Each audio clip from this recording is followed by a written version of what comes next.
Cameroon. Omakana but traditional wukeri ngudu de Cameri Kingdom. Akajo homoni na no bagon kwago.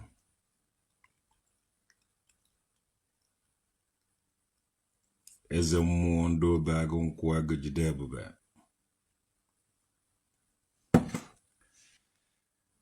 Hey, nah. The difference between Igbo Germany and the Igbos in Nigeria. Elugo, I don't know where I know na season, Ejiang Milioko.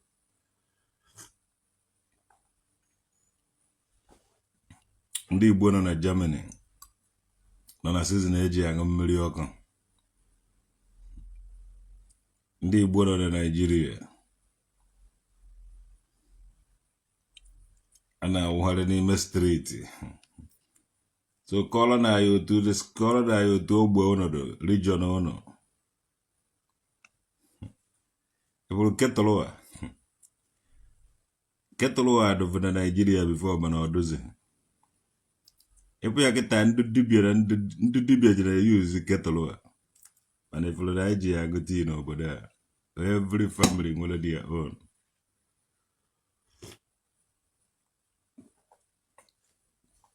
So I want to better share this video. I don't know go I have go no go Ndi Igbo na Germany. Igbos in Germany. I na aba no yi. So onye ọ na-aga moto esi aṅụ mmiri ọkụ. Ndị Igbo na Nigeria. Unu na-aba na anwụ summertime unu. Unu na-aba n'oge ọkọchị. And you go okochi.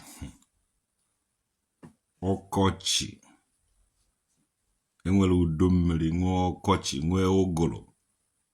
Nwe oge mmiri ndị afọ. So unu nwere weather for.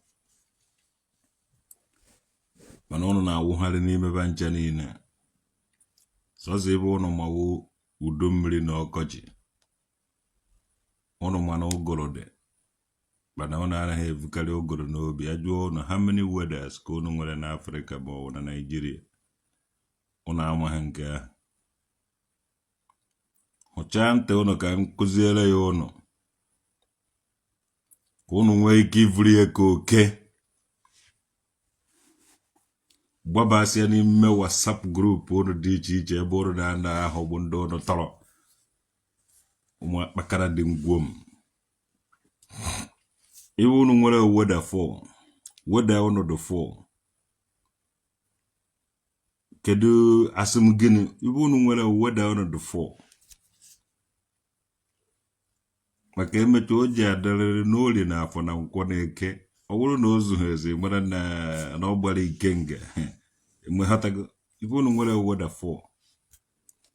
Enwere oge mmiri ndị ahụ. Early spring time. Oge mmiri ndị afọ ji ada ihe ahụ first weather ono. Early spring time. Enwere one weather na adị mgbe ahụ. Nwe udo mmiri.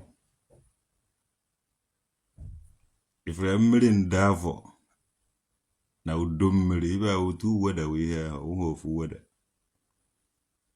Maka ịbịa na ma exam nne ga exam ị ga-ada. Ndị Igbo n'osi doba kịta na ibe niile na-adụpụ ọkụ na and n'ọkụ ahụ ọ na-adị ha ka ha na-anọ na-emebi isi ihe. Eburu oge mmiri ndị afọ ji ada.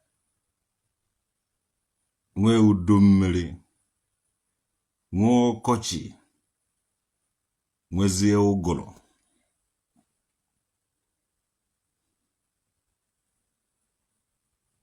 Na share no this video. Kunu nwe ike mụrụ ihe. Emenike Godwin Smith uri chisiki. Nwanne mmare. Onye alọ ndị Isiagu. Ngọmaazị. Ka ụmụazị na onwe ya. Agwara ndị Igbo be eme n'ibe n'ike be eji ike na-eme ibe. Na-eji ike na-eme ibe. These people wunda na-enye instruction mana be ejighị instruction anyị nyere be eme ife eme n'ife n'ike eji n'ike eme ife unu ejigo wakerecha oke ite dobecha ya n'ime ụlọ na-awakekọrọ ndị mmadụ na-egbuji isibe aka na ụkwụ na-ele n'afịa na-ata ndị a na-ata na-eme ife n'ike nna nna unu jebere na mmụọ were dọọ ụmụ ya aka na ntị unu emekwa n'ife n'ike unu ejikwa n'ike eme ihe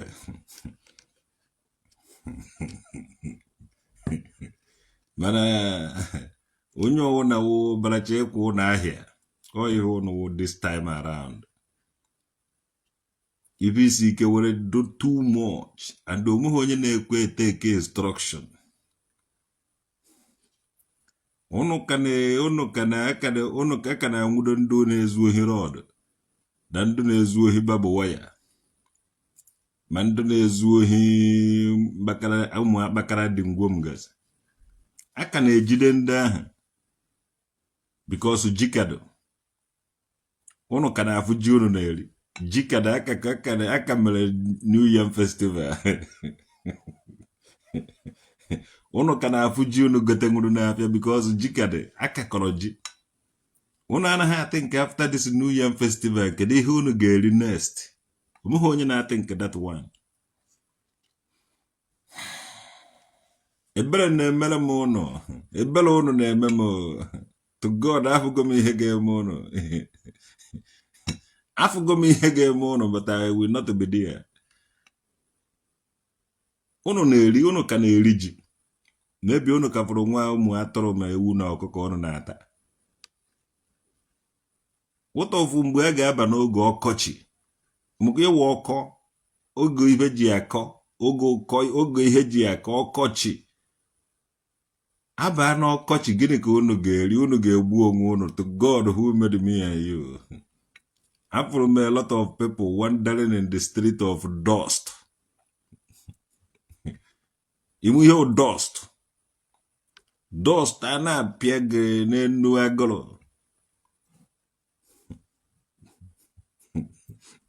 I saw them. I saw a lot of people wandering in the street of dust, looking for what to eat. Yeah.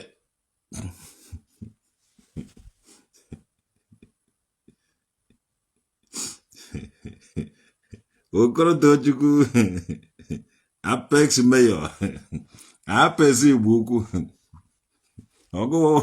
Ọgụ mayor na Apex Igbo ogolo ebe ọzọ Apex do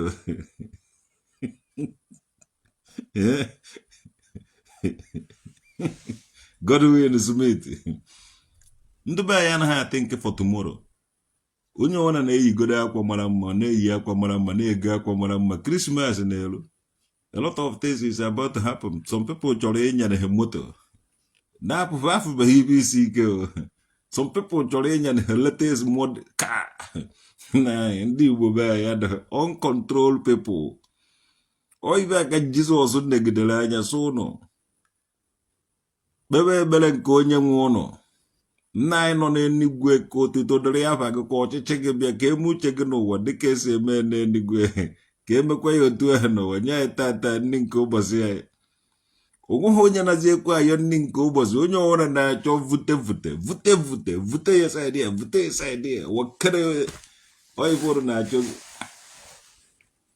ewere dekwara ya ndụ Anglican nna anyị nọ n'eluigwe ka afa gị dị nsọ ka alaeze gị bịa ka eme ebe ị na-achọ dịka esi eme n'eluigwe ka emekwa otu ahụ n'ụwa nye anyị tata nke ji ezuru anyị ụbọchị taa onweghị onye na-ayọzi nke ji ezuru ha ụbọchị taa God who made me and you these people fada n'iwu ana daa iwu anyanwụ daa iwu Chukwu daa iwu Chineke dakwasakwa iwu Jizọs jide Jizọs efu gbuo ya ndị a jide gị egbuo gị efu na-ewere afa gị na-eme iwa dị Savior mana fa egbugo gị fa na-egbu Savior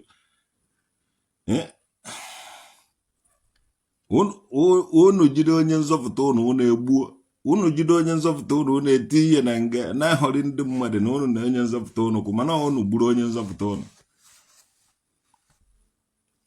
o nyere gị ekpere nke onye nwe anyị. Ọ bụrụ na unu mebe ekpere nke onye nwe anyị na-practice ekpere nke onye nwe anyị to God who made me and you, ị mara dat na ife ji adọrọ unu na mma. Mana unu anaghị practice ife aha dị unu bụ Baịbụl kwere na unu na-eso ụzọ Chineke, ụzọ Kraịst. Mana ọ gwara unu ekpere nke onye nwe anyị, our Lord's Prayer. Nna anyị nọ n'eluigwe, ka otuto dịrị ya afa gị, ka ọchịchị gị bịa, ka eme uche gị n'ụwa dịka esi eme n'eluigwe. Onweghị onye na-ekwe eme uche ya n'ụwa dịka esi eme n'eluigwe. Onye ọnwụ na fụlụ ekpo, ụfọdụ na-achọ ịgbalite ska, ụfọdụ na-achọ ịlụ duplex, ụfọdụ na-achọ ịgbachakọla na ụmụ ogbenye, ụfọdụ na-ekpere ụmụ ogbenye ekpere ka ha nwee ike ịgbakọla anafa. Ọtụtụ ife na-emezi na kedu nke unu nọ na ụfọdụ na-ekpere traditional nwoke dị ekpere ka ọ nwụọ ka ha gbakọrọ na ya n'obe agụ nkwụ agụ. Nna ọ bụrụ na iji emenwe ihe na ana gị. Why should we follow what the Bible and Jesus said? Why not talk about our ancestors than preaching Bible?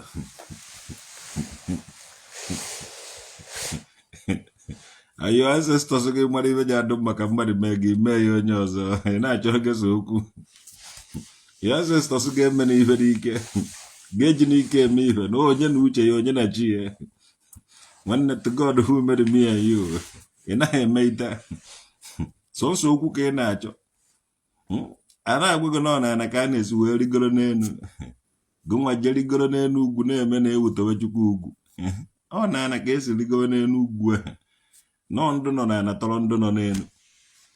Owughị rigoro n'elu, nọrọ n'elu na-aba sọnsọ mba. Ọ na ka esi rigoro n'elu a, nọ na ndụ nọ na anarị wute atụ ndị a na-agaghị enwe ndụ elu. Ị na-azata Chukwu ugwu na ahụ uke n'elu ka ibe atụ God nweta ga-ewere nhama kụrụ ihe ọ na-esi akụri okwute n'elu ugwu, ọ na-esi akụri kooru n'elu ugwu, ọ na-esi akụwakọta ihe nkụwakọta n'elu ugwu, onye ka m ga-esi akụwakọta gị ebe ahụ. Ntị adọ Igbo Nation Palace TV. Hey nna anyị, asụ na ọ bụrụ na nwa dibịa mara mgbọrọgwụ niile eji agwọ ọrịa niile na-adụ n'elu ụwa, ibe ji visit ya wụ traditional wicked with hama kụgbunyụọ ya anya ebe ahụ, ọwụrụ ọnwụ. Ịghọtago na ọnwụ ji epe ya visit because ọma mgbọrọgwụ niile eji agwọ ọrịa niile dị n'elu ụwa dị na ọnwụ ji esibe ebinye je gbuo dị dibịa. Igbo Nation, ụnụ niile na-abịa enene mụnwawu mkpirisi traditional nwoke dị Chineke ọmaka mebere ụnụ Igbo Nation Palace TV. O ji adọrọ ha na mma as long as na ivu ahụ Igbo Nation. Ekpere nke onye nwe anyị nna anyị nọ n'eluigwe, ka otuto dịrị ya ba gị, ka ọchịchị gị bịa, ka eme uche gị n'ụwa dịka esi eme n'eluigwe. Ka alaeze gị bịa, ka Igbo Nation nwee ike bịa, ka anyị bido nwee ike ị na-ebikwa ndụ dịka agbata obi onye nwe nwanne ya, onye na chi ya, onye na uche ya, uche onye adị ya njọ, onye mara aka dị ya mma ofe nye n'isi, onye mara ibe ji adụ maka mmadụ mee ya, o mee ya onye ọzọ, ijide ọfọ na ogo. So Igbo Nation o ji adọrọ ha na mma. Keep on delivering the message na ndị a na-ekwu na ndị a na-agwa na ha nakwa na anụ, mana ọ ijizi emere ihe a ga-enere ibe ha na-eri anya, because some of ibe ha na-eri na-eme ha adụ week. Ndị Paul dike nwanne mmadụ, ị na-aṅụcharakwa ụmụ ihe mmiri ọkụ.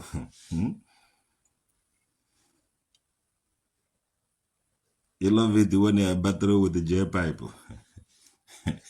Mana ịmụ ha na ana m lose some battle. Tobe Chukwu ugwu, ị na-egbegharịkwa ka mkpụrụ amụ. Tobe ugwu gụnwa, tobe Chukwu ugwu gụnwa. Ofu onye gị na ofu onye. Fonu n'one ka ị na-eyuzu, nọmba n'one ka ị nwere. To God who made me and you. Ejekwa m preach Bible. Even je preach Bible wụ na ndị be anyị nwere Bible knowledge dị too much. Ọwụghị onye kwuo na Lagos, ọkwa street Lagos ka iji esi akparatakwa ya. so enyefe nke ha na-eri nke ha na-anọ ọ bụrụ na ndị be anyị anaghị asụ na-asụsụ so oyibo oyi mụọ oyibo were oyibo na-eso bịa ndị na-ekwu na mkparịrị Mathias Ezeaku ụrụ na rịpọtụ my page jidekwe na ọfọ na ogo agwara m Mathias okwu ndị ibe m gwara eje nna agwanaghị ya ibe niile unu na-eyuzu ndị ọcha lụrụ ya unu na-ekritisize ndị ọcha ndị mụnwa bibe ndị ọcha na ọmụ ka unu na-etinye na nsogbu yes anyị nwechọrọ inyere unu aka ka unu nwee ike dị ka ndị ọcha ahụ bidosie n'ibe nke unu mewe na Igbo model ndị Japan nwere Toyota ha na-arụ ya their own model. America nwere Toyota ha na-arụ ya American model. Europe nwere Toyota ha na-arụ ya European model. Ife unu ga-alụ nwe neten mana alụ ọnụ ya model nke unu. Alụpụta ihe ụwa niile ka o belongụrụ mana were na modernize ya nụ ya inu na own way kwenyere unu aka na ọbanye unu akọ na uche onweghị ibe unu menwuru ije bute film egbaji ishie ya bendie ya tikọ ya ọkpụrụ ọwụrụ nke ndị Igbo igote injin ikwusasịa ya kpakọ ya ibe tikọ ya ibe mee ya ibe ti ya ibe ọwụrụ nke ndị Igbo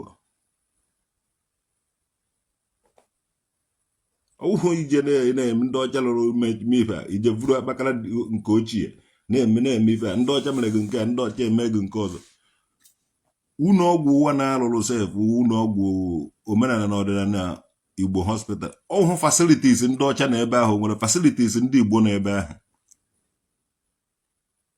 machine eji eme ibe niile eji ọhụ ibe ndị ọcha ka ọwụ nna anakwa na-eto ndị ọcha ahụ na asụ na omenala nna-eme emega ekwukwu omenala nna-emekwa emegidekweghị ndị ọcha ahụ because ife unu ji afụ ụzọ today unu laikiri ife ha na-eme na eletrik bọlbụ ife niile ọha ha nwa alụrụ ya so unu chọọ mụtakwuo na ọ na-esi alụ deten modernize ya nke unu lụbanụ nke unu enwere kebụl ọ na-awụ igo asị gị na Nigerian kebụl awụ nọ ya nwawo the best people a na-ego ya ebe ahụ o nwere onye na-eji atụ ya be ndị ọcha unu na-akọ rice na-emefụta yes mefụtakwuo unu mmụọ lụbanụ moto lụbanụ fon unu weta fon kụwasịa na mmụọ na na-esi medeten meenụ nke unu ndị ọcha mere gị nke ndị ọcha mere gị nke akwa unu na-eyiwe akwa ndị ọcha mere ibe niile ọ dụrụ unu possible ọ dụrụ unu easy because ndị Igbo anaghị value ife ha nwetara n'efu ndị ọcha wetara everything free of charge ọwụ na unu kwụrụ nnukwute ụgwọ were weta all those things unu ga-value ya onye Igbo anaghị value ibe o nwetara free yes ekwutọrọ Chineke unu enwe ha na awa hard work ka na branches ya iwe ihe ahụ unu na-afụ ebe ahụ ekwutọrọ mezaya unu na igbu kafe ofu nka na osisi nọ na ya gị na ya daji ọkpa ọsịsọ ụmụ traditional nwoke ndị ọcha wetara ibe ndị ọcha ị na ha afụ ndị Arab ndị ọdịsi ndị niile ma ndị India ha na-alụ their own things nwee their own model ọwụ na keke na pep unu ebido unu na kịta evu shuttle bus from another country that shuttle bus ahụ makwa na ndị aba ndị ngwara odu ma ndị ihe a ndị ehiri odu ha ga-alụkwa deteno anyị ekwesịghị ịlụwa keke na pepe kama na-eti ihe njin mashin ibe awụrụ keke na pepe oro na-eyi uzu ebe ụnụ onweghị ibe ụnụ chọrọ imepụta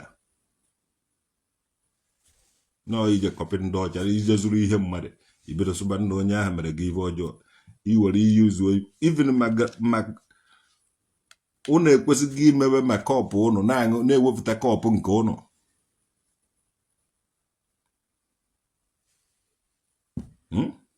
unu kwesịghị imebe iko mefụta asịba ibe nke ụnụ ma flax onwebeghị ibe a kịta ahụ flax egbe ibe a mmiri ọkụ na oju echi vutekwa ya emepekwa ya ọdụdị ha ọkụ isi ọvụrụ ha ya anaghị alụdụ ọrụ na nweta ụnụ okwu onye ọwụna nwetere ụnụ achara ha n'ụzọ ewere ha ma klik ọnụ because na these people enidere ịkwa ụkọ ya ụnụ n'ọhịa ụnụ nọ na ama m many things m ga-alụ nnọrọ side be anyị ahụ to God ebụrụ trọk a na-akwa akwa alụ ịnya tiye chen sef vugharịa ya tiye njin ife niile a na-alụ amụmụ na-esi eme ọlụ aka mara mma adụghị m ka ihicha ezigbo akwa ị na-eje eko n'ụzọ onweghị ife nọgo na brain nwanne anyị na-alụ ọlụ aka onwe fix something ọzọ tiga ebe ahụ kwa igeghe n'ụzọ anụ ọhịa ụnụ na-asa akparị dị meza ya ụnụ na-evi ụnụ uche ụnụ alaike ha uche ụnụ gbara ụnụ laikere ịgba kpokiri n'ibe eme ụnụ emeka ya ofe ife nwa obere uche eti ụnụ uche n'isi ụnụ ahụ ụnụ a na-alụpụta something do busy do flexible like maka sugar bag ma ọ dịka Obama ọ hapụ gị ivuo evu dịka JPAC ma ọ ivuo evu dịka ụnụ akpasukwere traditional agwụke dị iwe meme fọtara street tiwe ụmụazị ibe tibe ụnụ ibe ọkwa onye m pụtara akụgbu onye ọnụ gbajego be native doctor ọwụ na native doctor ahụ agwụtaghị gị mbịa next time kpokọrọ m ibe o ji arụ ọrụ mana na-enweghị native doctor na anabai otu a ka esi enweta ibe n'idiri ibe na-agwa ụnụ okwu na-etere ụnụ okwu shuga ndị Igbo anaghị avalụ ibe a nwetara free nyefe ya nwa ahụ ezigbote ọla ọsịsọ at the end of it they will value it because ị mara bọọla inyefedeten merụọ ya ezigbote ahụ ma gị nye ya ibe o ji alaiki nke ahụ imerụrụ ya ahụ mana inye ya free akọta ọbago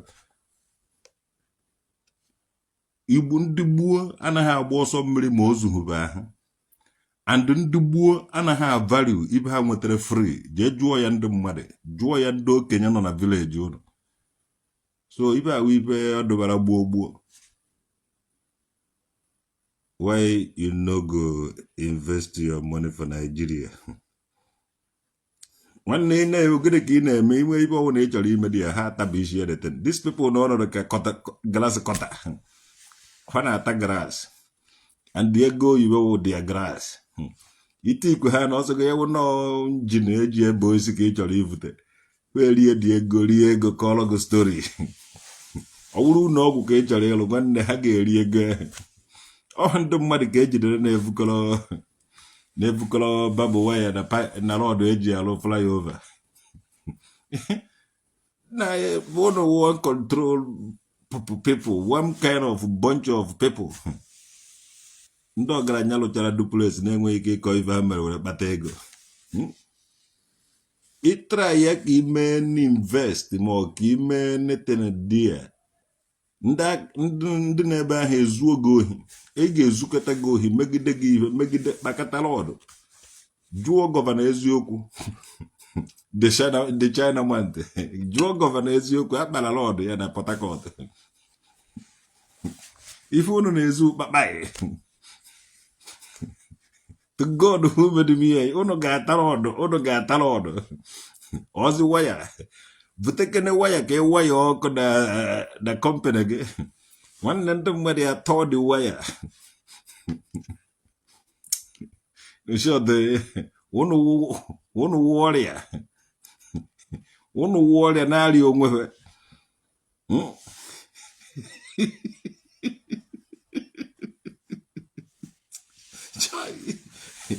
ndị ahụ ihe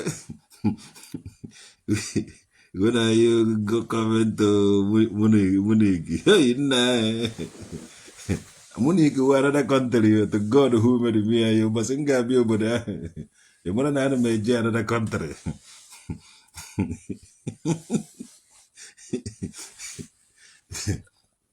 Muniki, hey, nah. Ono Shirika Ezeaku and the Bonutera Ezibotaka. All very far from here.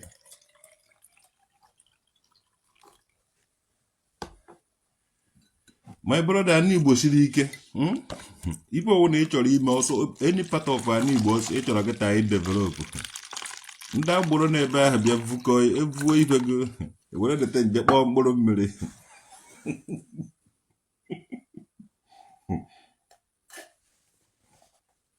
ebe ọwụ na idesara ivutere simenti dosa ị na-ene anya ha ezuruwe ya akpa simenti ibute osisi enwere categories of ndị ohi ma ndị na-ezu ntu ma ndị na-ezu osisi ejikọ parafet ma osisi ejikọ ihe na osisi owu na all kinds of osisi enwere ndị na-ezu osisi enwere ndị na-ezu babụ waya enwere ndị na-ezu banding waya enwere ndị na-ezu waya eji awaya ọkụ na ezukatago ohi onene nwanne ike ụwa agwụgo ụfọdụ wa ụmụnne anyị n'obodo oyibo ji bili ndị ọcha ego ka e were lụọ ibe na Naịjirịa ụmụnne were ike ma ndị ohi ma ndị a na-enwude achụfe ezi ha n'obodo nna ihe kajekwa eme na Nigeria. I saw a lot of people walking in the street of dust with agro and achieve a jelly dust na akwụwa. So even in our punishment I go ji adụkwa after n'ọkọchị mgbe ahụ o ji akọchị n'ọkọchị agụ na-adụkwa n'ọkọchị achọghị m ikwu maka some certain things ga-emere mana agụrụ ga-adị n'ọkọchị ịnakwa eri ji kịta anyị na-ese ebe maka ọkọchị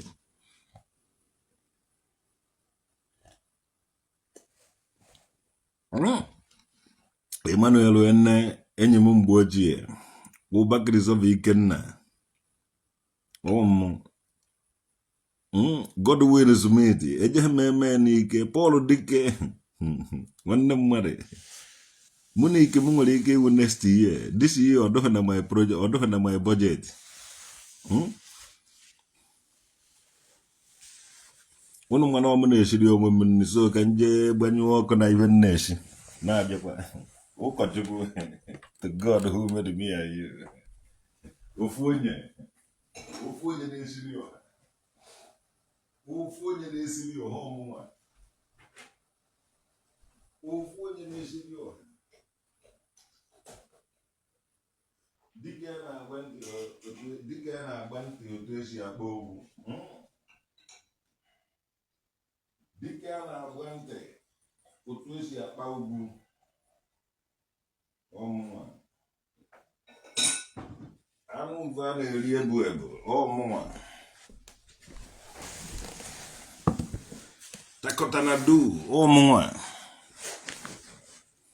so maka mere ụnụ onye ụnụ na-anụ n'ihe ụnụ ewu traditional nwoke dị nwa udude nke mmiri kingdom anyị nọ n'oge oyi oge anyị ji eyi akwa yichie gba hita ebe niile a na-ekpo ọkụ ka anyị were nwee ike ịdụtụ ka ndị Afrịka mana Chineke nyere ụnụ ife niile ahụ for free mana ụnụ anaghị avalue ya until ụnụ ebido na value ife niile Chineke ji chọba ụnụ mma mgbe a ka ife ji adụbara ụnụ mma mana ife a ụnụ na-eme n'ike mụ na onye ha I think by now anyị ga-ene ụnụ efilubego ya small na onweghị ibe na-adịgide and onweghị ibe a na-eme n'ike onweghị ibe eji ike eme unu ga-emecha bendi edan low mana na ụzụ na-amaghị akpụ ogene na ọ ga-enerịrị egbu anya n'ọdụdụ maka unu na-eje criticize ndị ọcha unu kwesịrị ine ndị ọcha ahụ anya were binie unu kwesịrị inere ndị ọcha ahụ anya ụzụ na-amaghị akpụ ogene ya na-eke na-egbu anya n'ọdụdụ ife niile ndị ọcha lụrụ unu ga-alụ nwunye na ọ bụrụ na unu nwere nwa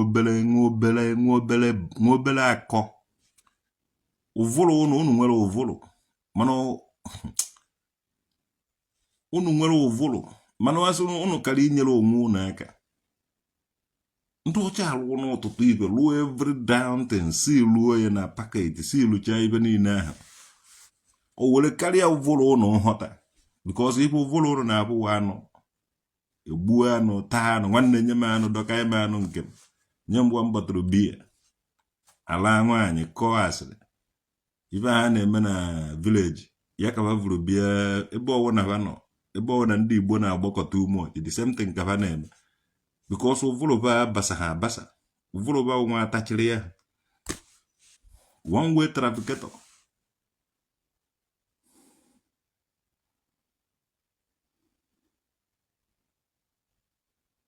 I was in the hospital yesterday with one native doctor from Kenya. He was admitted to. Ogwo ikubu native doctor. He ji okposu ye Christopher. Oba Christopher ikenna. Iji okpoku native doctor he huru n'ụlọ ọgwụ. Oje ngwa mgbọrọgwụ na mba akwụkwọ aba na-egbukọ ya ndị mmadụ. Oje na dibia ọzọ ka dibia ọzọ gwuo ya oje nu na hospital eme ya admit native doctor. Chineke. He was surprised to see the native doctor in the hospital yesterday. He was admitted immediately.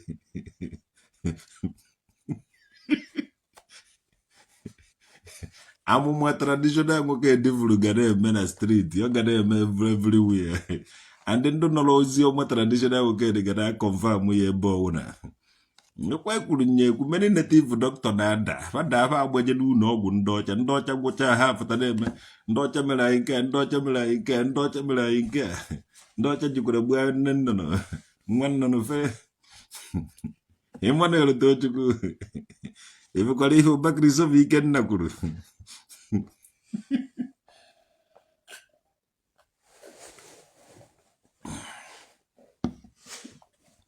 He was not strong enough to fight him because he was not feeling fine. Imana wuru na nno na ani Igbo to God nga na agwo pieces n'ọrịa. Without that, ọkwa ebe m ifuru ọrịa bebe onye buru ha n'ọrịa bebe nne ga ayo na agbachara ngo nwa ibe na-egbe ọka ṅụchara ya inweta onwe gị ọgbagasịa gị ahụ immediately.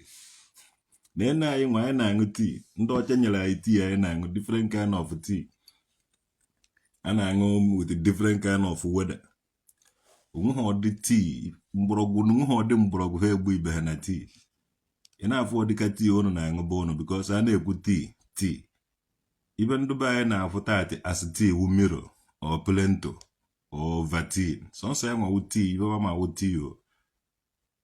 Sọsọ ya nwa ihe ndị be anyị ma.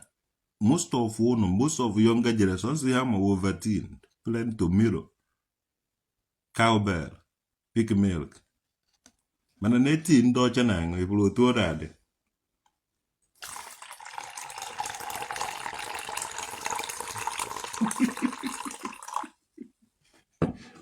One of routine ndo chanang tuorade. He were chagez bote mborogu.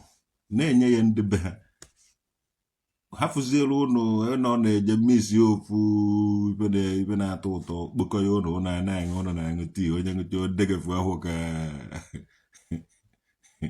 na na-amekwa ana m akpazi ahụ maka kirikiri onye ṅụti odegefu ahụ ka ndị degefuru ahụ na ya na ha afụ na-abụ ndị dengedenge ndị degefuchara afọ tii ahụ na plento ahụ na ọdọ steeti obi mee na afọ na ebe kpeke. Mana na-enye anyị nke a ịṅụcha ya dịka ihe mana onye a gbara gị aka na bed ma ọ gbara gị aka n'ụzọ mana na ọjọọ mmashin so a na-enyebe nke na-edozi ya na-enye ụnụ nke na-eme ha eme ụnụ na-awụrụ ofeke ọ ga-eme ị na-afụkwa ụdị ọgwụ ị na-afụkwa tii ya ị na-aṅụ ihe adị ndị a ga-adụ surprise gịnị ka onye a na-aṅụ ihe because ị na-ekwu na-aṅụ tii ọ na-aṅụ tii ha na-eme expect ka m bupụtara ha ụdị ya bara aṅụ na Naịjirịa ana m ebupụtara ha mgbọrọgwụ na mkpa akwụkwọ dị iche iche mụnwa na-aṅụ ya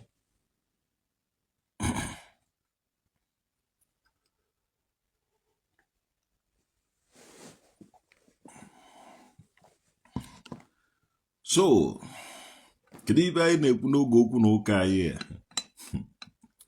maka ndị na-ekwu ndị ọcha merebe nke a ndị ọcha merebe nke ọzọ ụzụ na-ama ha agba ogene ga-enerịrị egbu anya n'ọdụdụ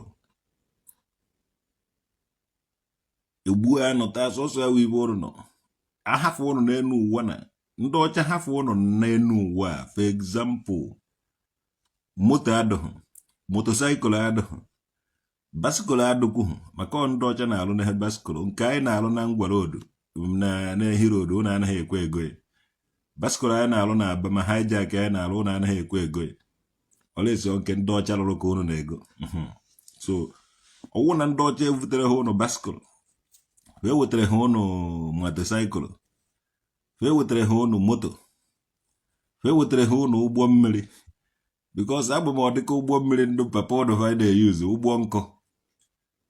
Ụgbọ mmiri nkụ sometimes akọ mgbe na mmiri akụwa ya ife kụwasịa ya fe ahazaghị na mmiri.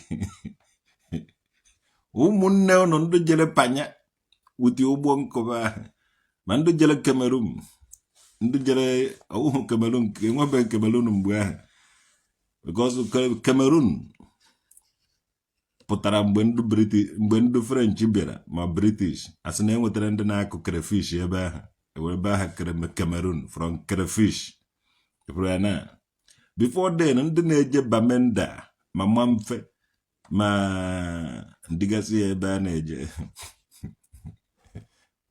ndị na-eje ma panya ndị a na-agba ma panya ma Bamenda ma Kumba ma Bakassi ha na-eji ụgbọ mmiri eme njem ha ụgbọ nkụ. So enwere ike ebene mmiri kụọ ya tụwa ọpịasa asị ya deten. Ndị ọcha lụrụ ụgbọ mmiri ya ifuru eji ya gazi fa. Ọwụ na ndị ọcha ewetachaghị ihe niile eji eme njem ọ dị izi. Oge akwụrụ ikiri ndị ọcha sokwanakwu ikiri because ọ ihe fụtara that time na-ewi. Onye akịta na moto si pụta na ahịa na-anya moto. Enwere ike ikiri ya na-ekwu na akwụrụ. Ọwụhụ anyị nwawo the founder of ikiri because anyị nakwa na-enekwa anya na ndị ọcha na-alụ moto na-alụ aeroplane onwebeghị nke anyị lụrụ, na-alụ motorcycle na-alụ ife niile ma phone onweghị nke anyị lụrụ mana anyị na-eyuzu ya. So how do you ka onye n'isi ja convince m na ndị nna nna gị nwere ikiri ya mana kịta abụ enwezighị ya ka ọ na ha nwevuru ike ikiri ya ha ndị ọcha narazi ebe na-akwụzi deten ka ọ gịnị. Because those things anyị na-eme ndị a na-eme ya better. Ife niile anyị na-eclaim na anyị nwere, they have it and they preserve it and they tell you mgbe ọ ka nọ n'anya Adam otu ahụ nke bụ ọnọdụ na otu ha si megide wee metezie ya otu a na ọ dị. So ha emebighị nke ochie ahụ. How do you tell me na ọwụhụ ndị a doziri bụ ụnụ ahụ because asịkwa ka a hapụ ụnụ nwawu ndị Igbo sọsọ ife ụnụ dị mma ya igbu mgbe igbu anụ taa sọsọ igbu anụ taa hapụ ụnụ nwere ike sef taba ma anụ mmadụ because the more anyị na-ata anụ ụbụrụ onye ahụ anaghị adịcha mma. Olesi onye ahụ ọ na-erite mkpụrụ osisi na-eri mkpụrụ osisi efu na onye a na-enwe ezigbote ụbụrụ critical thinking. Ọwụhụ maka onye na-ata anụ ofu onye na-eri vegetable. Ọwụhụ onye na-ata anụ critical thinker.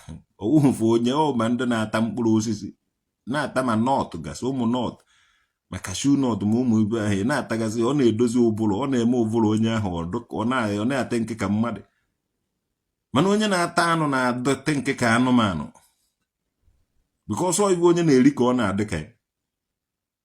So ịta na anụ tumu ọjị ome gị ọ ya mere ụfọdụ ji alazi anụ ejezie ya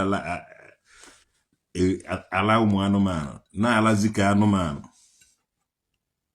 chejienu some certain things. Next common spoon ụnụ alụ onwekwenụ ndị na-agba mbọ so ka alụba ife ka anyị na-eyuzu ihe anyị na-alụ. Onwe onye traditional nwoke eresi nna aka mbidokwa my activist ka mbido coordinate wekwa tikọ some certain things na every villages every town ihe kwesịrị ịdị ebe ahụ. Before you know it all these ndị criminals ndị gbara ego aka ha ebidokwa mekwa na-emekwa the same traditional nwoke dị na before you know it ọ dịkwa ka ihe ndị fake dibia ndị fake eze nwaanyị bịa na kịta everywhere na fake eze nwaanyị fake dibias na-eje na mmiri be anyị emedeti na mosquito ji atakata ụnụ taikata ụnụ malaria and typhoid ọnteri ụnụ eje clean be mmiri niile ahụ kpochaba ya ọdụ clean. Mosquito taba ụnụ taiba ụnụ malaria and typhoid n'ime ahụ because unu metere malaria na typhoid. Oje na-akwatu ndị dibịa na ndị eze nwaanyị and unu je emegide unu eje ha agwọta onwe unu agbara jebe n'ụlọ ọgwụ.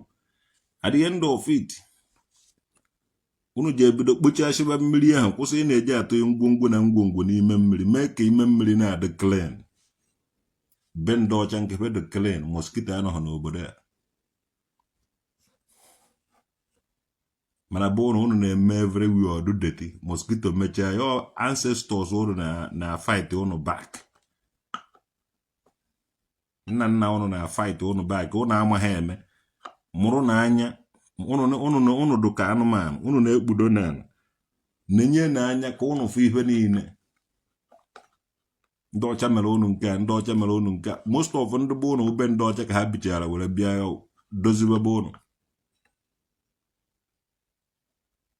Ndị ọcha mere gị nke a, nna unu ekwuzikwa n'ibe ahụ. Ụmụ anụ ọbịa na-enye unu $100 unu agbari. Ndị niile na-enye unu ego ọbe ndị ọcha ka ha bi. Ndị niile na-enye unu ego ahụ unu ji eme ibe, ọkwabe ndị ọcha ka unu kwabe ndị ọcha ka ha bi.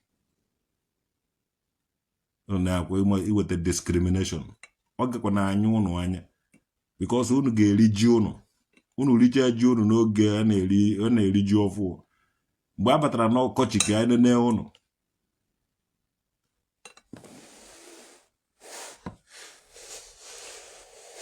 Mgbe a batara n'ọkọchị ka enene unu na-eje eme business, unu eje ha akọ ihe, unu na-anaghachi back to omenala na ọdịnala, mana unu enweghị ebe unu na-akọ ihe.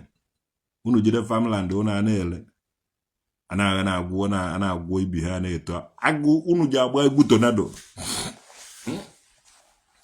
ji eme unu, agụ ji agụ unu. I want to see that time, and I will live to see that time. Agụrụ je na-apịa unu. I see the people in the street of dust na-akwụba ba na-achọ ibe ji eri. Agụ na-apịa na-adọbukọrọ akpa ndụ mmadụ. Eziokwu sọnsọ King Supporters Tobechukwu ugwu nke na-ajụ m about ụmụnne m. Ba nọ ya na-enwere ya ngere na okorobịa Jizọs, my brother go ebu ma ebugo.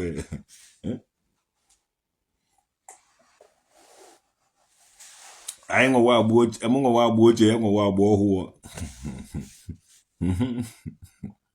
David nụrụ ọgụ na agba ochie, nụcha ọgụ ndị agba ọhụụ nụrụ ọgụ David na-eje na agba ọhụụ. So okorobịa Jizọs, my brother go, ọ na-eme agba ọhụụ, mụnwa na-eme agba ochie. Ọ dị na Bible, so we carry on. Nwetakwa ụdị ndị na-enye agba ochie, ndị na-eme agba ochie ma enyekwa ofe ma ọ na-agba ochie, jidezie covenant Igbo ọgbụgba ndụ, nyebe agba ochie ebe were agba ochie na agba ọhụụ na-eje, maka agba ochie na agba ọhụụ dị na Bible, Old Testament and the New Testament. So mgbe m ji ewere Old Testament nye ndị nje ahụ, abazie na covenant. Ka anyị nwere the children of the covenant. Jidezie m Igbo ọgbụgba ndụ. So maka mere onye ọwụna ndị ọcha merebe nke onwebeghị ibe chọrọ ime. Ndị Amerịka na-alụ moto nke ndị mechaa ede ya American model. Ije gote Ford by Ford ndị Japan na ọkwa na ba na-alụ Ford. Ifu na nke ha nwere Japan ihe a ope mpe. Ifu nke Amerịka ovuo ivu. Ihe a American model. So ọ bụrụ na unu ji alụba nke ụnọ dịka ọwụna unu chọrọ isi lụ nke ụnọ, Mathias Ezeaku atink na ekwesịrị iji be ya mee na-esi alụ moto, ma ewere be Mathias Ezeaku ebe a na-alụ moto. Ndị omenala na ọdịnala ụzọ eziokwu alụba moto. Unu alụba moto nke ụnọ, ọ bụrụ na unu ji na-alụ ya ọha ka tipa Igbo model. Unu adụdụ these people unu adụghịrị dị ịlụ editing nde ya aha ụnọ medin Mathias. Unu na-achọ onye unu na-ata gị ya ahụ ya ka unu were na-anakọrọ ndị mmadụ ego. Ekwu okwu na men ya denu ịbụ ya ịnọsị ma o dere nke IBM adị ọ na-apawa. Onye chọrọ ime ife ji aza aha ife ahụ, o mee ya medin Nnewi, medin here. Na abụbụkwa eme nete na unu mere dee ya medin bụ unu nakwa agba mbọ. Ọ naka wurukwuo ịkọ ife. ekwuore na iri ọkpa na ọkpa kịta ọkpa wee ezigbo nri ọwụrụ ọkpa ọ na-akọ na o nwere the necessary na ị ga na-eri ọkpa ntụcha na ị ga na-eri ọkpa ogodo once in a week na ọ dị good for your ihe ụnụ akọwa ọkpa na ana nke a onweghị onye na-akọ anything Mathias gosi ya ebe ụnụ na-akọ ife ndị omenala na ọdịnala wụ ụzọ eziokwu gosi na anyị nnukwu ekpe agụ ebe ụnụ kọrọ ihe eji eri because ọwụ ha agụụ na-agụkwa ụnụ nye na anyị hope gosi na anyị ebe ụnụ kọrọ rice gosi na anyị ebe ụnụ kọrọ ọba gosi na anyị ebe ụnụ kọrọ ọka ka anyị naghachinu back to omenala na ọdịnala anyị kụzibere na ụmụ nwaanyị ọ na-esi akọ ibe ọwụghị ije ego jegoro ibe ụmụ nwaanyị ibebe kọrọ n'afịa onye ọwụna dịsụ na ọ na-eme omenala na ọdịnala Igbo o ji na-akọ ife gosi na ya ebe ụnụ na-akọ ife ọwụfụ anyị na ndị yahoo eme na-emekọ ife ị na-eme omenala ị na-anaghachi back to omenala nna anyị ji na-akọ ife ndị ọcha mere gị nke a ndị ọcha mere gị nke ọzọ mana ị na-achọ iwere ego ndị ọcha ije goro ife agwa ụnụ nke wee eziokwu owebe ụnụ iwe ahụ gwowukwe ndị na-ewu iwe ebe ahụ ụba anyị unu mebie ya anyị gbuo ụnụ nkịta unu mebie ya ọha anyị abịa ị na-akụghị nke gị onye ọwụna na-akụghị nke emechaa mara nke onye eji eme ife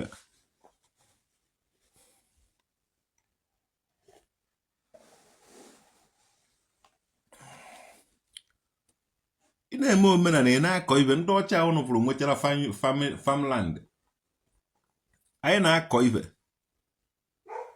so kọba na ife ụnụ eme taa anụ onwe ụnụ kọba na ife agụgụ ọgụgụ karịa ego ọwụ na iji ha ego ijee n'ubi gị gburu ife rie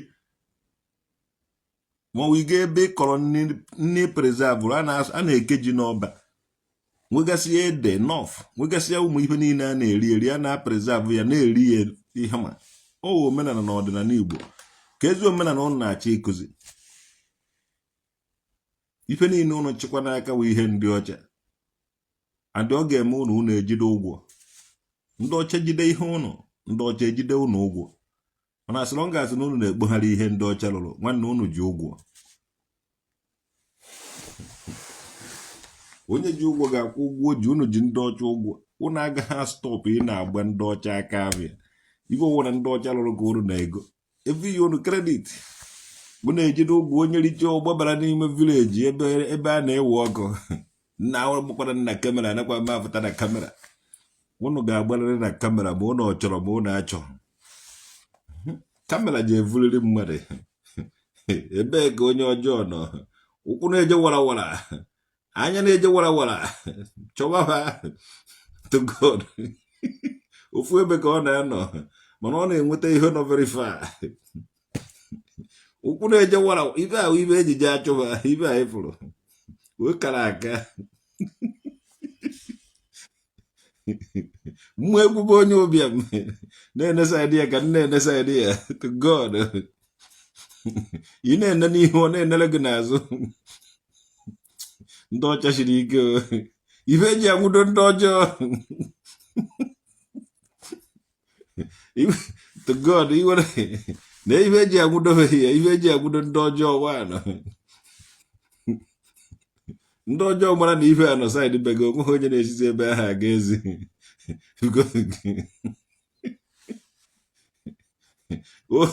ọ chụbara ndị dibịa n'ụlọ ọgwụ nwaanọ na-ekweghị ya nwa dibịa ọwụna ma ọwa eze nwaanyị ọwụna ma na ife anọ saịdị bego to God no more ojeghị esi ebe a gafekwa again. To be sincere, let Mathias use the strength that he is using to talk about white people to encourage his Omenala people to enter into farming. Ọ gaghị ekweme ya. Ọ na-akparị mmadụ na-eme ka people nwee ike ịbịa mmarịcha omenala anyị na-eme. Enwere ike ịfụ dị mgbe ịfụ mmadụ ịkwa ya aka gbawa anụba ọgụ kọba ọnụ. Ọ dịka ihe ha chọrọ. Mụkwa na be anyị nwere kingdom. Anweghị ibe okwu owu na ka anyị na-ekwu like that. People na-adụ busy na-arụ ọrụ. onye ọbụla na-adụ busy n'ihe ọ na-eme. Omenala anyị awụghị ịkọ ọnụ ma ọ wee kparị mmadụ ma ọ wee ịchalenji mmadụ. No, omenala anyị wụ mmadụ practice self ihe a respect, encourage the people ime ihe ha kwesịrị ime. Ndị onye ọbụla na work hard. Ụmụ nwaanyị be anyị anaghị work hard. Ụmụ youth be anyị onwe onye na-awọlụ anything. Ụmụ onye chọrọ ime anything. Ndị ite ihe n'aka n'ọrụ ihe apụta tensi echejie. Ndị ndozi ọdịnala ị na-anụ ka ha na-eme eke noise. Enwere ndị a na-akpọ ndị ndozi ọdịnala ka ndị amaala. Ị naghị afụ ka ha na-eme eke noise because ha na-akọ ihe. Na-emepụta a lot of things, na-eme people encourage even aka ndị omenala na ọdịnala ụzọ eziokwu bana ha anaghị eme eke noise. Most of nni na-eri nwere ike ige ha ama iche na ndị ugwu Hausa na-evute. No, our people are working hard these days. Ọwụhụ ndị bịa na-eme eke noise ndị ọcha mere gị nke ndị ọcha mere gị nke ọzọ. Kedu ihe ị na-eme? Ị ma na enwere group of people ndị Igbo ha na-akpụzi bricks ọ dịka blocks a ndị ọcha na-akpụ. Ha na-akpụzi ebe anyị na-alụpụta a lot of things. Ụmụazị na-aga school na-amụ different things na-eme ya practical by ya. Mathias Ezeaku nwere ike ọfụ group of people na-anaghị back to omenala ọ na-eje ka o mee ibe ndị yahoo nke no people ma be nna ha, people ma be ha. A na-adị mma n'ụlọ were pụba n'ama. Some people are working very hard, tirelessly without making noise. And all these bingos, ụmụ anụ ọbịa nọcha na social media na-enweghị anything ha ma. Kedu ka iji esi mepe ụka bọsụ ụka na-eje aka ụka maka ihe Sunday ụbọchị anyanwụ maka na nne maka ụnọ that holiday ka ụrụ na-akparị. That day need him anything, need him any move. You need to ịnọ n'okwu mmụọ bụrụ na-emeritate na watch ihe anyanwụ ahụ na-eme. Ndị ọcha anaghị worship, ndị ọcha anaghị eme ya because oyi na-atụbe ha. Oyi anaghị atụba ụnụ from year to year. Anyanwụ ahụ na-achaba ụnụ. Mana ọ na-ama ha the benefit. On Sunday ọ na-apụ ụnụ na-eje akụ ebe aka na-eme eke noise. Do you need that noise on that day? That day would the day na-adị holy na-adị quiet ka ụnụ na-eje eme eke noise eje eme ihe a. By so doing ndị ọcha na-emeri ụnụ because ụnụ na-ediri inwe amamihe. That Sunday ahụ na-ediri ịda juu na the whole southeast. Watch ike ibe anyanwụ bụ ụnụ ga-eme that day. Watch ihe ụnụ anaghị agụzi nature, ụnụ amaghị ibe, ụnụ enweghị nete n'ọnụ ma na-akọ ọnụ. Watch the nature, otu nature si emebe ụnụ ahụ. Ụnụ na-anaghị back to omenala na-eje aka kwa ụka bọchị ụka. Na-emekwa the same thing ndị anọ ha na-eme in the name of n'afa Chukwu okike abịa ma nwanne ofe ibe ka ụrụ na-eme. Anyị anaghị ekpe ekpere n'afa mmadụ. Anyị na-eme ibe n'orie na afọ na nkwọ na eke kụọ ya na that 4 pillar. Kụọ ya wute ọfọ na ogu ka ibe mmebe ozugbo. Anyị anaghị ekpe ekpere n'afa mmadụ. Ife awụ Christian religious knowledge. Nwere ihe mmụọ na-eme nwere ihe mmadụ na-eme. So nke mmụọ na-eme hapụrụ ya mmụọ ka o mee, nke mmadụ na-eme mee nke ahụ.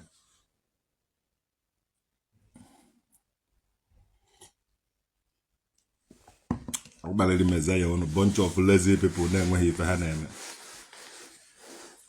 Kọba na ọkpa, kọba na nni, kọba na ọkpa ibe eji eme ọkpa ntụcha, kọba na ya ọ ezigbote nni gị ọwụ. Kọba na ezigbote nni, o meghị ibe ụnụ na-akọ, ụnụ na-eri nni. Ndị Hausa chọọ ha agbagbu isi ụnụ. Nni ọwụ na-ewetara eweta ya weta ibe na-eme ọ na-agba ụka na nni ahụ tụ ya na moto. A na-agba ya na-eti ya na moto na-eje east. Ụnụ ga-eri ya ndị ogbuchasị ya ụnụ. Ụnụ chọọ ịma ife ụnụ ebido na security. Nni ụnụ ga na-eji aka ụnụ na-emepụta nni ụnụ na-eri. Mepụta kọọ ibe ị na-eri, rie ibe ị kọrọ. Ọ gaghị ekwu ụnụ omume. Ụnụ bi ụnụ na-arịa, eburu onye eje ụnụ ọgwụ, eburu onye eje ụnụ ọgwụ. Kọpụta ibe ị na-eri, ribe ife ị kọrọ. Anụ gụọ ga-ezobe anụ ahụ. Oga ha ekwu na omume ka ọ na ije esinye nwere onwe gị aka na ọwụ ndị ọcha na-azụ gị. Before ịchọọ kọba na ihe unu na-eri ibe ahụ president of the Gambia gwara the Gambians kọba na ihe unu na-eri ribe na ihe unu kọrọ unu agaghị emenwu ya. Eje agbụ unu ji unu eje tụọ fekitensi vubata ya dị na-elesi ya ụmụnne unu ji esokwe na-eri fekitensi ya unu na-achịgharị ego mana onwe ha any structure ka ndị nna nna unu dobere unu nọdụ ya na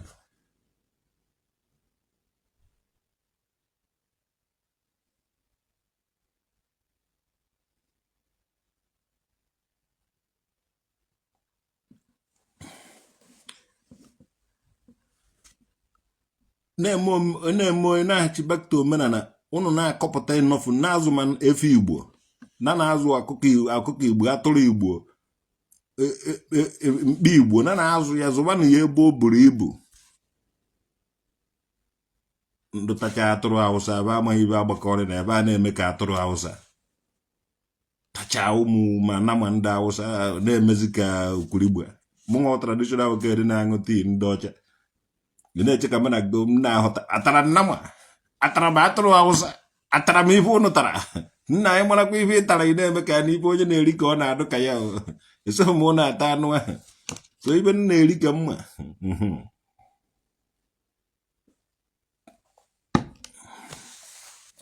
na ọ gwụra ka ọha n'ọnụ okwu na ụka mgbede taa ọdụgo n'oge adị ka m nwa akwadobe ọrụ ana m akwado ọrụ mgbede so oje na-emere ụnụ one video every day anyị emechara one video ọ ga na-agbado ọkpa onye ọwụna na ndị a na-akpọ onwebe ndị eze nwaanyị ndị a na-akpọ onwebe ndị eze nwaanyị unu bie ise a n'anya na onwe ha eze nwaanyị ụnụ wuo unu bie ise a n'anya ebe m ji agwa ụnụ jee nu mepee salon ebe a na-eke isi okike a na-ekpa isi na-akpagasị na isi ụmụ nwaanyị na-akpapụtagasị na isi ụmụ nwaanyị Igbo na-eme na ụmụ nwaanyị bụ na encourage kaba na-akpa isi bebe na-akpa isi ụmụ nwaanyị Igbo unu ejezi na-evuru Brazilian hair kwa n'isi ma ọ wụ China hair ma ọ wụ India hair kwakọ ya n'isi na-asụ na ewu eze nwaanyị Igbo take enu serious time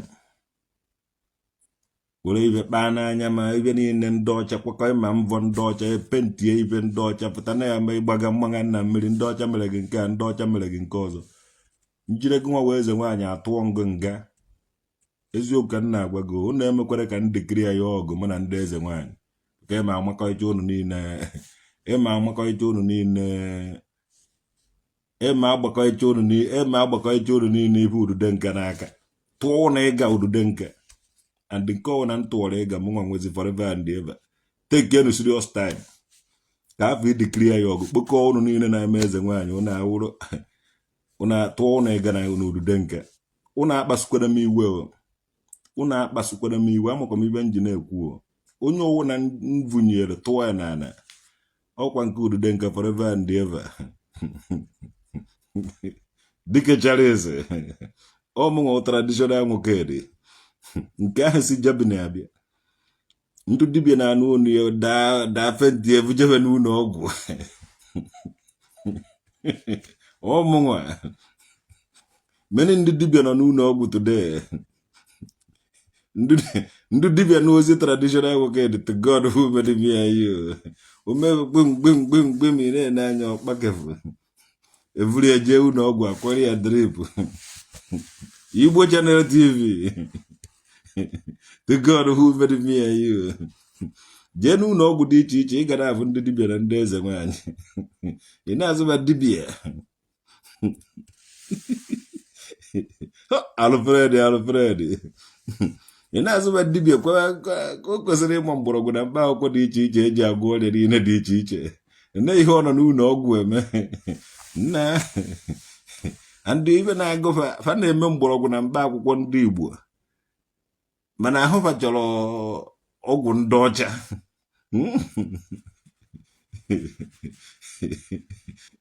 ahụfa chọrọ ọgwụ ndị ọcha Chizoba Channel TV hey nna ndị Channel TV dị too much mbe mentioned ụbọchị nje eme press conference ejemala ike ịkpọ ụmụ TV niile a ma Igbo Channel TV ma Igbo Nation Channel TV ma Chizoba Channel TV short nga-ala ike ụmụ Channel TV niile a bịa be m n'obe agụ nkwụ agụ to God who made me and you isi ofe ji agba m ibu na nde maka enwere isi ofe right wing nwee isi ofe left wing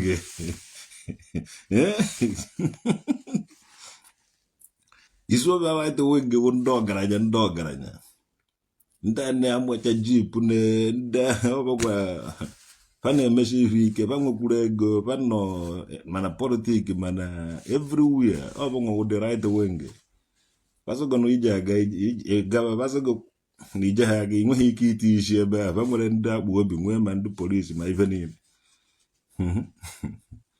left wing wụ traditional wokedi onye isi mgbaka onye nkọhiri atụrụwa nweghị ebe a ri eficha aka ọmụnwa mana ije ha egbuni ya ịghọtago anyị nwewe ndị left wing isi ọbịa eze mmụọ Ududenke the great traditional Alfred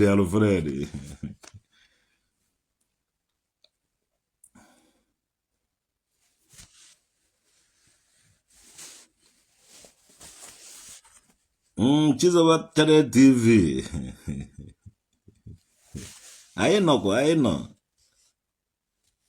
we there like we know there ịma na anyanwụ na-awụ na-eti ọnwa na ha pụta ọnwa tibekwe na anyanwụ na ha pụta so anyanwụ na ọnwa na-anọrọ anyanwụ na-anọrọ onwe ya iche ọnwa na-anọrọ ị naghị abụ ya one nechọs were dobe ya ebe ahụ mgbe ọnwa ji apụta olubego oge ọnwa ji apụta ya ka traditional wokedi jiri na-ekwu okwu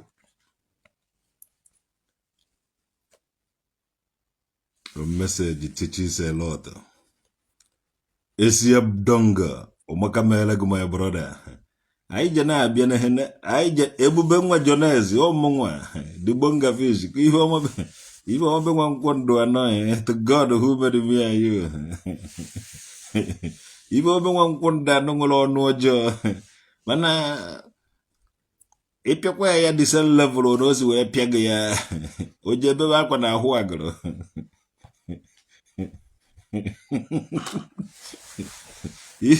obebe akwa na ahụ agụrụ ndị agụrụ ọgbakọ ọzọ ya nwoke gị na-eme about nwankwọ bịa too Chukwu jee nọrọ na nna aka emesịa nọ hapụtawe Chukwu ugwu ife obe nwa nkwụ ndị anọ nọ na-ahụ agụrụ ọ na-ekwe emebe ọfụma subi nke ezi ọwụ na ịna idie ife ọwụ na-eji eme omenala ife ọwụ ma ife eji echi nze ma ife eji echi ọzọ onweghị ọdịka ife ọwụ na a na-akpọ ife eji eme omenala ije na-afụ agụrụ ọ nọ ebe ahụ ọ ya nwewu haba ọ nọ ebe ahụ ife ọwụ na ịna idiri ọ ga-elesi gị ya ịnidigodo ada ogbe ọ nọ ya ịnidi esi ime anụ ọ nọ ya so o nwere ibe niile and I do happy na o nwere shop dị na afọ agụrụ maka na ndị dibịa na nka bịara bụrụ ụzọ take over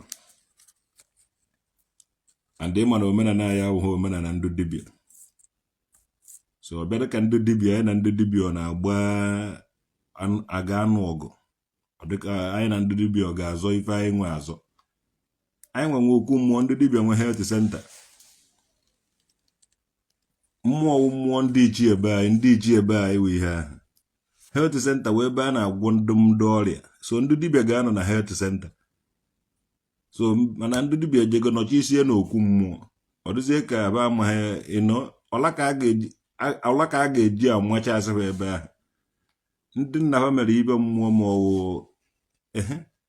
fe nwee ike ị na-aba na mmụọ ahụ fe kọkọtago ihe ọbụghị nkwụ ndị anọ ọnụ kọkọta ya ọnụ chọkwuo ka o mewe dibịa ịghọtago akọkọtago ya ọnụ chọọ ka o mee dibịa maka ọwụ na ife ọbụghị nkwụ ndị anọ survive ọnụ Ududenke ọchụchasịa ndị dibịa ahụ dị ya gwafa nke wee eziokwu so achọ ka eme ya dibia ka eme ya bribe ochekata ije dibia hụ na ibe ahụ kwa ibe ọ bụghị ibe akpọrọ ya o dịka mpụ ọfụrụ dibia ndị dibia cheta chụba ya ebe ọ nọzi kịta wa afọ agụrụ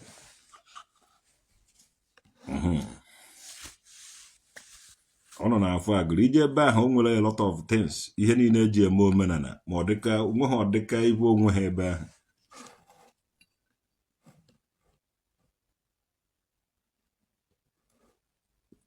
I followed you for years.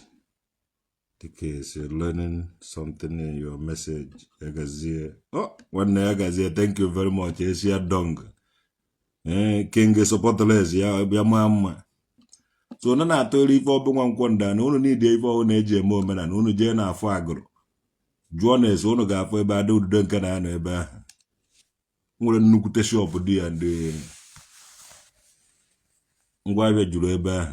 Ọ dịka ihe ọwụ na ị na-ediri eji eme omenala jos gaba na afọ agụrụ ruo ebe a jụọ maka ebe ada udude nke nọ atụọrọ gị shọpụ ada udude nke aka nwanne igolo ibe igote ibe igolo ya ibe ọwụ na ị chọrọ so ọmaka mere ụnụ ụmụ udude nke na-agba mbọ ebe ọwụ na-asọgoro ha dasa a na-agba mmụọ na mmụọ be mmụọ nnaba na-emerebe ife so ndụ niile nwere udude nke nọ befa ndị niile ndị nna nna fa mere ife udude nke ọ bụwa ha na mbọ n'isi onwe fa ọ na-agalaba ọfụma mana ọ bụrụ na ije chụba nọrọ n'otu enwere ike a na-eyi uzu gị na-eyi uzu gị eje emegide mmadụ na-eyi uzu gị ije ha ama ife a na-esili gị ike mana ịdọkala onwe gị na ọrịa onwe gị mgbe ka a ga-aji ama na ịdụ siriọs so ife ọbụnwa nkwọnda na-adịgo siriọs ndị ọ na-agba ezigbote mbọ atrisi ọ bụrụ na ọ ga na-akwụnye ụgwọ ụlọ obere oge o ji alụ oge ebido ọ ga-alụ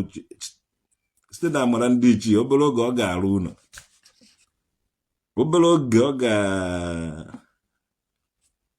ọ ga-egbuzu ọ ga-achakekwena maka na mmadụ eje ha dị ka ọnụ akọrọ ya ọ mmụọ ka dibịa ndị dibịa agaghị aja ọsụ kegharịa nwa Chineke kere ndị dibịa be anyị na-eji ọnụ gbuo mmadụ n'azụ ịnazi aga ndị mmadụ a na-ekwu yes na adụ sure mana ba adụghị sure because of from ọnụ ibe akọrọ akọ so don't judge people especially mgbe ị na-amaghị onye bawo asịgụ na ibe ekwuru n'ọnụ ndị dibịa be anyị ashị na alụrụ a na be were go gbuo lot of people mana onye chi ya na-egbughị mmadụ agaghị egbu n'onye ahụ yes nwa ahụ na-agba mbọ kịta I hope someone into that kind of business can survive on that alone. The numbers of customers. Ema papa ya wunze, papa ife ọma wo onye isi ndị nze na ụmụnna fa. So ọ na-elekwu ma ife ndị nze na ọzọ. Ifo na ọma ibe ọ na-ele.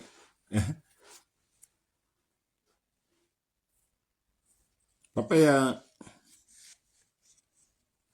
ya wo onye isi ndị nze na ọzọ wurukwa eze mmụọ udude nke. So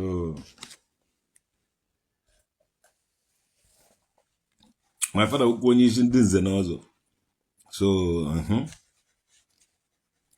ya gbawa mbọ ọ ga-adịrị ya na mma mana ya sozi na ndị dibịa criticize ya na-eme ya a lot of things in the past ọ ga-survive without ndị dibịa but with ndị dibịa ha ga-awụ ya n'ala yes onye chi ya na-egbughị mmadụ agaghị egbu n'onye ahụ so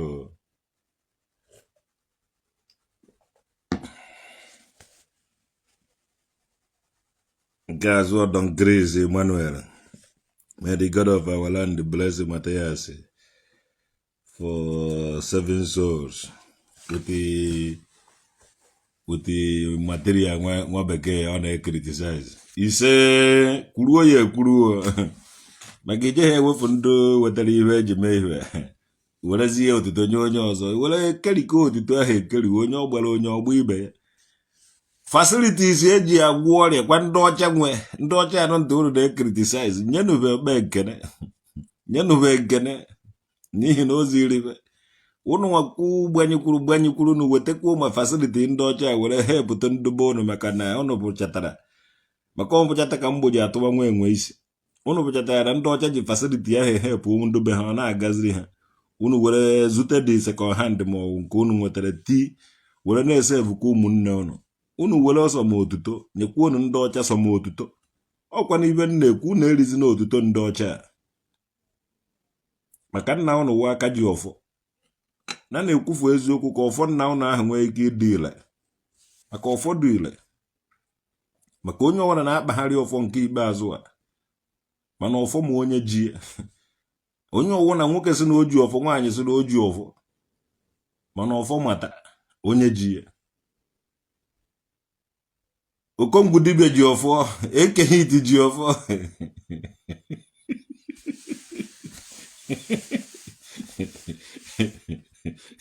onye ọwara ji ọfọ mana ọfọ ma onye ji ya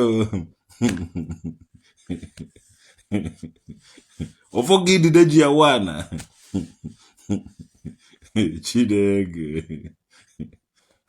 ọfọ kakwa aja ọgụ eji ọfọ anụ ọkwa mmụọ na mmadụ na-anụ ọgụ ahụ to God who made me and you o nwere onye ji eguzo ka anyị tie ọfọ n'ala ka anyị muvuo ka mara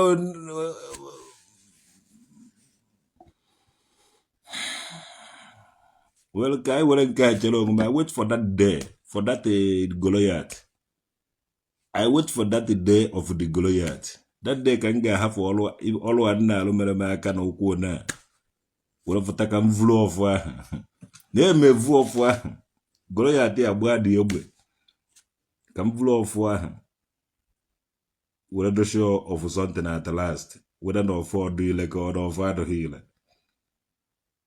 ọ traditional nwoke dị nwa udude nke mmiri kingdom ọmaka mere unu n'ori na afọ na nkwọ na eke onye afro tata asụfụkwa ya echi onye na-ejere unu ije ọjọọ onye chekwa ya tọka ahụ onye ji unu mụọ ije onye ada ngwụrọ onye ji unu mụọ enu ọ dakatakwa enu ido edawakwa nke ahụ enu eteghị unyi ya na ma wụọ ya aja kwụọ unu onye ji ya tụrụ unu ọkpọ unu na mma ya na mma ọkpọ m na mma ya na mma ọkpọ m na njọ ya na njọ onye ọna na-akpọ unu na njọ ya na njọ ife onye ma mara ya nke onye amaghị amara ya ife ịma ha agaghị egbu gị ọgwụ ịma ha agaghị egbu gị arụsị ọwụ na-eme ha agaghị egbu gị ife ọjọọ ọwụ na-eme ha agaghị egbu gị ka onye ma mara ya nke onye amaghị amara ya otu a ka ọ dị m nwa ife mma mara m nke m amaghị amara m ife mma gbukwa m nke m amaghị agaghị egbu m otu a ka ọ dị otu esi na-echere ya onu ka m sikwa na-echere ya onye ọwụna